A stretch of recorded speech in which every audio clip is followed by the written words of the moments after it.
City post live, मैं हूँ रिया रजक। आज अगर रामविलास पासवान जीवित होते तो आज वो अपना 80th बर्थडे मना रहे होते। जी हाँ, वे बिहार ही नहीं पूरे देश के बड़े दलित नेताओं में गिने जाते थे।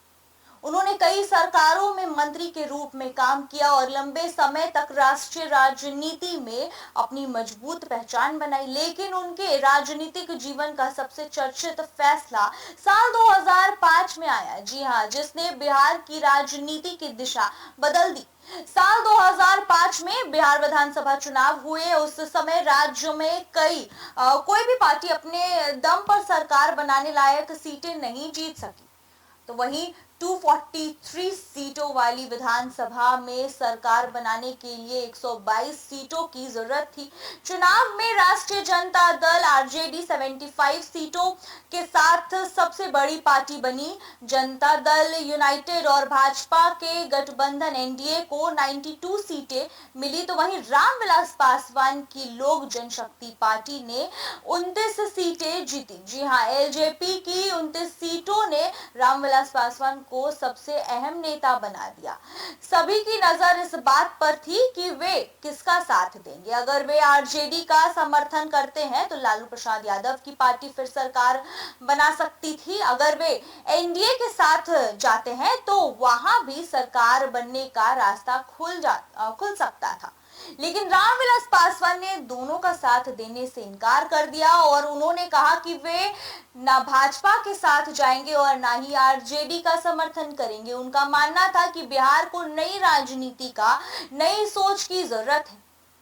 जी हाँ, उनके इस फैसले के कारण कोई भी दल बहुमत साबित नहीं कर पाया। जब सरकार नहीं बन सकी तो बिहार में राष्ट्रपति शासन लागू कर दिया गया और यानी कि कुछ समय तक राज्य की जिम्मेदारी केंद्र सरकार के पास चली गई और इसके बाद दोबारा विधानसभा चुनाव कराने का फैसला हुआ। उसी साल अक्टूबर नवंबर 2005 में फिर चुनाव हुए।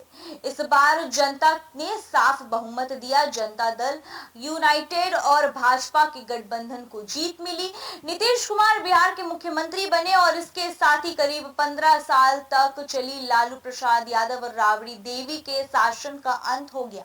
राजनीतिक जानकार मानते हैं कि अगर फरवरी 2005 में रामविलास पासवान आरजेडी का समर्थन कर देते तो शायद दोबारा चुनाव नहीं होते और बिहार की राजनीति का इतिहास कुछ और होता। लेकिन उनके फैसले ने पूरे राजनीतिक माहौल को बदल दिया। नीतीश कुमार ने सरकार बनने के बाद सड़क, पुल, शिक्षा व्यवस्था और कानून व्यवस्था पर काम करने का वादा किया। सुशासन उनकी सरकार का बड़ा नारा था। जी हाँ, आपको बता दें कि इसके बाद बिहार की राजनीति में विकास का मुद्दा पहले से ज्यादा महत्वपूर्ण हो गया और रामविलास पासवान को हमेशा ऐसे नेता के रूप में याद किया जाता है जिन्होंने दलित समाज की आवाज को मजबूत किया। वे कई बार सांसद बने और अलग अलग सरकारों में केंद्रीय मंत्री भी रहे।